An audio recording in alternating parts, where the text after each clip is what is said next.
Kevin here with P.O.G, and today we're going to be going over another Speed Duel deck profile. And again, I want to preface this video by saying I did not make this profile, obviously, right? And I don't want anybody to get the idea that I did. But what are we going to be going over today? Well, it's another inner conflict build, and I really like this. I'm not a big fan of Inner Conflict. I do realize that it is a very great deck for the format, and it has been for a very long time since Inner Conflict came out as a skill, and you know the different ways that you can play the deck. But I'm not the biggest fan of it. But this deck in particular, whoever made it, because I could not find who made this particular one. This is amazing. I really enjoy this deck. I enjoy it a lot. I enjoy the card choices more than anything.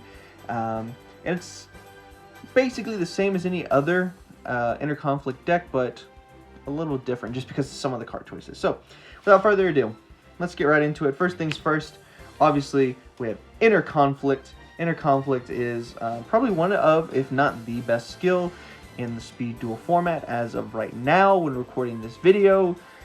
If you don't know what Inner Conflict does, basically says you activate it during your main phase, you pay half of your life points, and then you take control of one monster your opponent controls until the end phase. Also, it cannot attack directly the turn that you take it. Okay, let's move that to the side, and let's talk about the rest of the cards that are played. First off, we got to talk about the Monarch Monsters, the single tribute monsters that I'm going to be using, usually with Inner Conflict, in the sense that we're going to take our opponent's monster, tribute it, and summon monsters.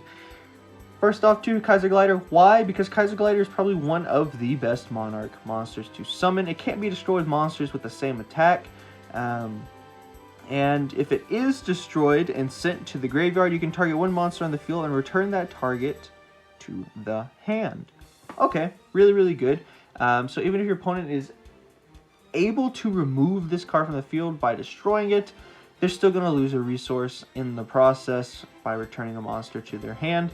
And in some instances, if other things are tied up with, I don't know, Nightmare Wheel, I guess, you can return, not pop, but you can return your own monster to your hand and get rid of that Nightmare Wheel as well. So it's a really versatile card. It's actually really powerful. 2400 attack, and its defense is pretty high too at 2200. So really, really good dragon card here.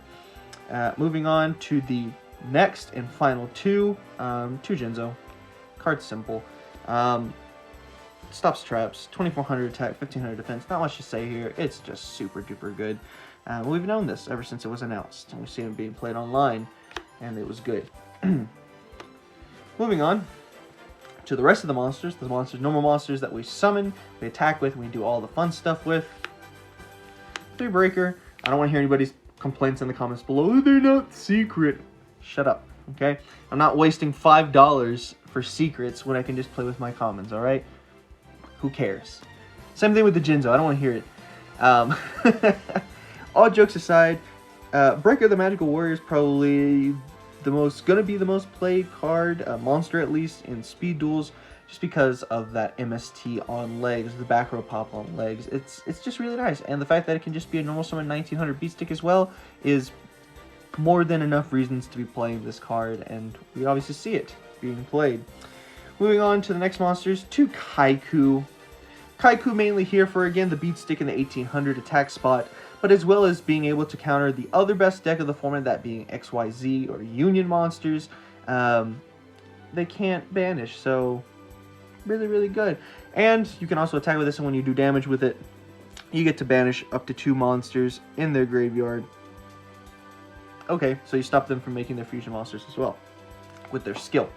Or, you know, in any way possible with its continuous effect. They're not summoning, so really, really good. Has some great implications for the future of Speed Duels when we get into possibly the GX era as well. So very, very good.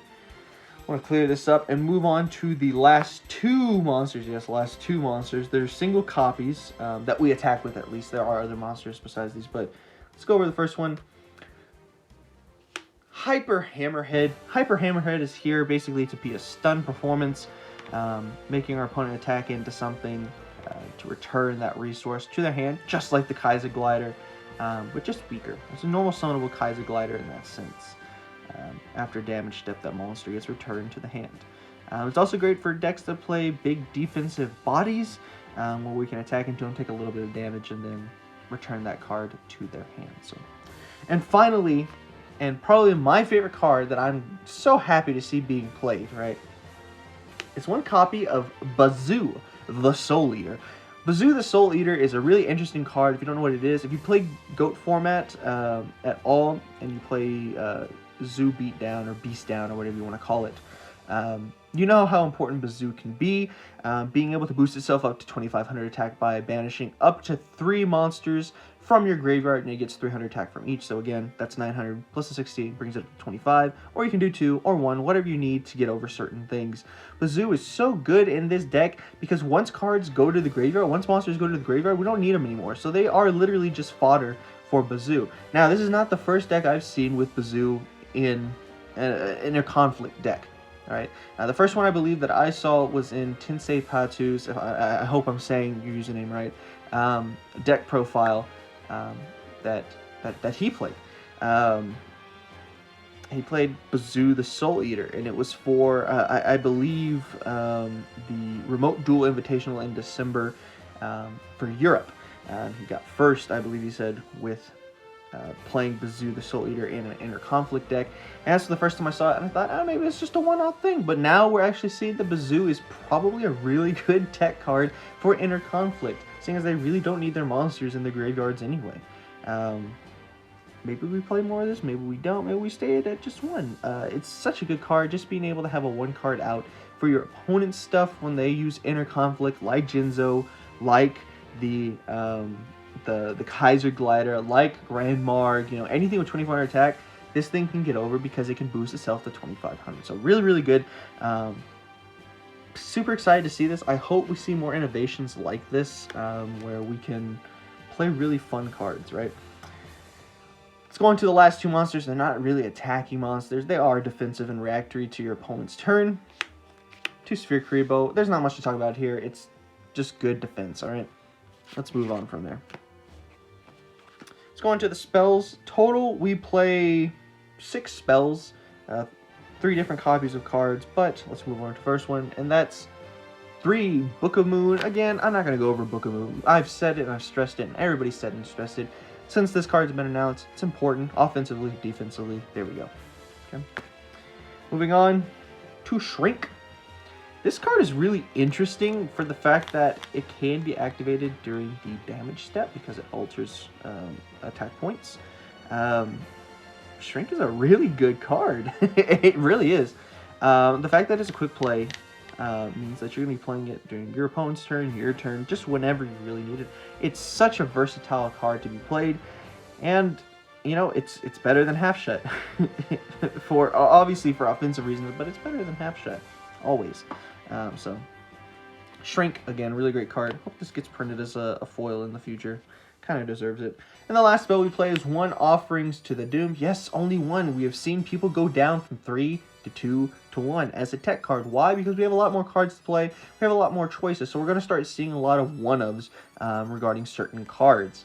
And with that being said, Offerings is a great way to remove your opponent's stuff. But we have things like Bazoo as well that can do the same thing and not cost you your draw phase for the next turn. It's really, really nice. The card is very versatile and when and if you use it, but it's also gotten a little bit weaker because of things like Book of Moon, where if you activate Offerings and your opponent activates Book of Moon on the monster that you've targeted, it's not going to get destroyed and you're still going to lose your draw phase, so it's not as great as it once was, but it is still worth being played. So here we are, 1 Offerings to the Doomed. Moving on to the traps, there are 2 Widespread Ruin. Again, the poor man's Sakuretsu armor is all this is, and we've always known how important Sakuretsu armor is to the history of meta competitive play in Master Rule Yu-Gi-Oh! So, Widespread Ruin, just as good. You don't always have to get it to pop off, but when it does, it's just a nice little added sprinkle on top to have that type of stun / control over your opponent's card resources. So, next card, 2 Zoma the Spirit, and I can hear you say, but Kevin, why not 3? Again, remember, I didn't build this deck, but I still wouldn't play 3 either. Let me explain. Jinzo is obviously running around pretty heavily, and especially when we look at things that, you know, when we see inner conflict, we think, oh, we can just Book of Moon the Jinzo. But what we fail to forget sometimes is that Spellproof Armor also plays Jinzo as a really, really powerful card. And so traps aren't always the best, and because of Spellproof Armor, we can't really do too much with spells either. So again, that's another reason things like Offerings to the Doomed have gone down to 1 in copy resources. But things like Bazoo are starting to show up because we can attack over things with Bazoo, which is really nice. So we do have 2 Zoma the Spirit here. It is nice just to have that extra bit of attack power and burn along with it. So there's 2. And for the last card that hits out on that Zoma the Spirit, the 3rd Zoma, is another trap monster by the name of Swamp Mirrorer. Swamp Mirror, if you don't know, is activated by declaring 1 monster type and 1 attribute, and you special summon this card as a normal monster, level 4, attack 1800 and defense 1000 with that type and attribute that you've declared, and it's still a trap card. So, if you flip this over, you can say, oh, I want it to be, you know, divine, beast, and, you know, whatever attribute that I want. Or technically, you can actually even say you want it as a Cyberse monster. You know, be cheeky if you want. I don't really care. Because those are actual attributes within the whole game system. So, but unlike Zoma, this thing isn't summoned in defense. You could summon it in attack. I believe it has to be summoned in attack. Does it? It does not. You just summon it. Okay, cool. So you do have choices. If you need it for defensive reasons, just so you don't take damage, you can summon in defense. But if you want an 1800 attack point monster to flip on your battle phase to end the game, you have it with Swamp Mirrorer. And you can get cheeky with the attribute and type calling. It can be useful. We've seen this card be used in Magnet Warriors, where they call Rock and Earth. And it would get the same effects for bouncing a monster back to your opponent's hand from the magnetic field. So the card is very versatile. It's nice to see just another 1800 point monster that we don't have to put in defense. It's really good. But yeah, that's going to round up the deck profile. I believe it is 24 cards. 24 cards is pretty standard in Speed Duels. Originally it was 20 cards. Everybody said, well, you have to play a 20 card deck to get to everything. But we're seeing variants of 21, 22, 23, all the way up to even 25. And people are still topping with them. So, with that being said, this is where we are for Speed Duels. In this profile, at least, we can see how Inner Conflict has really evolved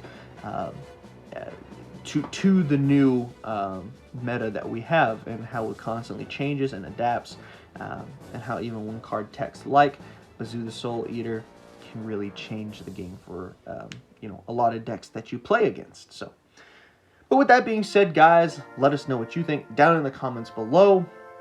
Would you play this deck? What would you change about it? Do you like it? If you built this deck, if you are the person who built this deck that I'm doing the profile for, please let us know down in the description below. We would gladly credit you for that, but we need proof for that first. But with that being said, like I said, comment, subscribe, all that stuff, right? Because we like interacting with you guys. We really do. But with that being said, that's going to be it for me. Don't forget to like, comment, subscribe, maybe share here or there. Check out all the links down in the description below. Twitches, Twitters, and Discords. And, yeah. This is Kevin. Oh, no. Ooh, this is Kevin with P.O.G. Uh-oh. It's Kevin with P.O.G. Until next time, guys. See ya.